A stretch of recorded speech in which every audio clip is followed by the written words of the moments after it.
We might think that certain people like rapists or abusers should just die alone in misery because they stripped themselves of the right to be loved when they made their evil decisions. For this reason, Christianity feels unattractive or even immoral because God is asking us to love everyone, even our enemies. We are called to ascribe value to people where value is not owed.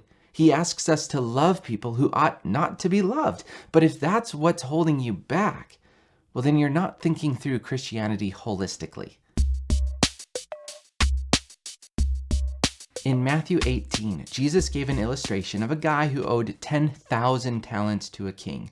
A talent was a form of currency, like 204 metric tons of silver. So a person would earn 10,000 talents after working about 150,000 years. So we're talking billions of dollars. And Jesus says, look, imagine if the king simply forgave all of that debt.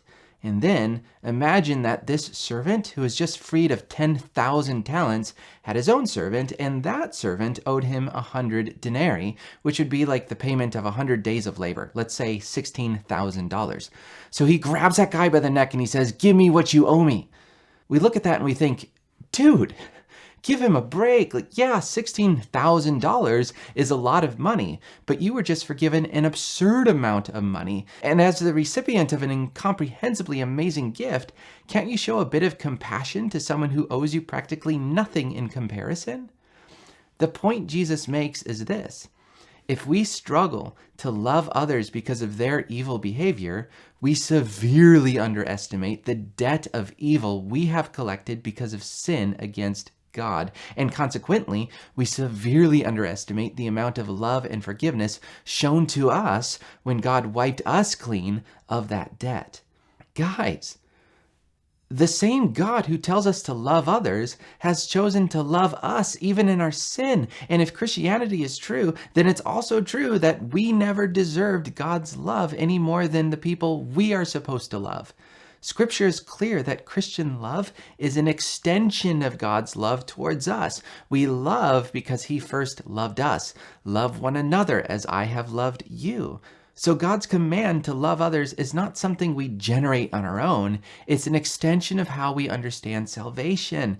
It's in view of how God loved us all even when we were enemies of him. Romans 5:10. That's why it sounds so insanely radical in our head. Because it is. It's backwards, it's counterintuitive, and downright offensive until you start to realize how any love we may offer the worst kind of person on earth pales in comparison to how a holy God loved us in our sin. And so if you think it's backwards and outrageous to love evil people, you're absolutely right. It's totally backwards, but that's what makes love so revolutionary. Christians should understand this better than anyone else, but we also need to recognize what loving people doesn't mean. Within Christian theology, love is not a feeling or an emotion. Throughout the Bible, the concept of love is connected with appropriate action aimed at the well-being of others. Like in Ephesians 5:29, the husband should love his wife by nourishing and caring for her. It's also worth noting that to love someone who isn't love-worthy is not the same as trusting someone who isn't trustworthy. Loving someone is not opening yourself back up to an abuser, nor is it ignoring the evil that someone may have done. But love does involve communicating to others by your actions that their life has value. And it does.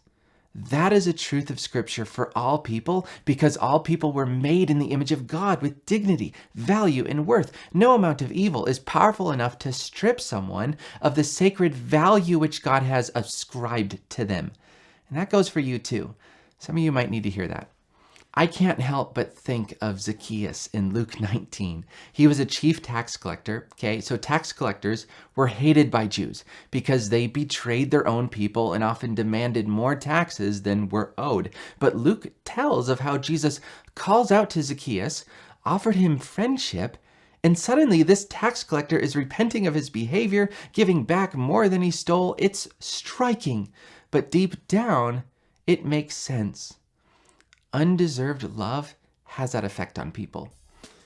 Next week, I want to talk more about the gospel and this common complaint that God sort of created the problem of sin so that he could save us from it and make himself look good. So thanks for watching, and I'll see you in the next video.